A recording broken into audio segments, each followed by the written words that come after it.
माननीय प्रधानमंत्री जी संविधान को नमन कर ভারতের লোকসভা নির্বাচনে তেলেগু দেশম পার্টি টিডিইউর অভাবনীয় সাফল্যের পর মোদির এনডিএর সঙ্গে জোটবদ্ধ হন চন্দ্রবাবু নাইডু। মূলত এরপর থেকেই শেয়ারের দাম বাড়তে থাকে নাইডুর প্রতিষ্ঠিত হেরিটেজ ফুড নামের একটি কোম্পানির।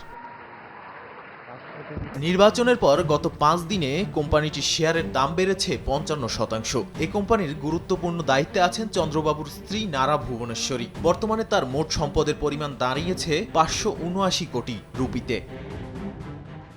ভারতীয় গণমাধ্যমের খবর, 4 জুন ভারতের নির্বাচনী ফলাফল ঘোষণার 3 ঘন্টা আগে হেরিটেজ ফুডের শেয়ার মূল্য ছিল 424 কোটি রুপি।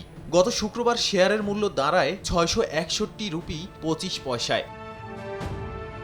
দুগ্ধজাত পণ্য এবং নবায়নযোগ্য জ্বালানি শক্তি এই দুটি বিভাগে চন্দ্রবাবুর পারিবারিক ব্যবসা বিস্তৃত। বম্বে স্টক এক্সচেঞ্জের তথ্য অনুযায়ী নারা ভুবনেশ্বরী হেরিটেজ ফুডস কোম্পানির সবচেয়ে বেশি শেয়ারের মালিক। বর্তমানে তার মালিকানায় আছে এই কোম্পানির 2,26,11,525টি শেয়ার। নগদে 500 টাকা বা তার বেশি পেমেন্টে পেতে পারেন ঢাকায় জমিসহ 20 কোটি টাকার পুরস্কার।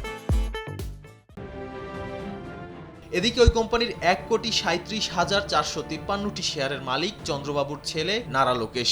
শেয়ারের মূল্য বৃদ্ধিতে তার সম্পদের পরিমাণ বেড়েছে অন্তত 237 কোটি 8 লাখ রুপি।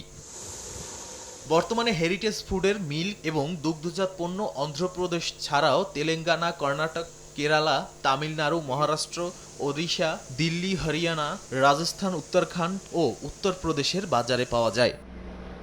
নাদিম মারজান, সময় সংবাদ।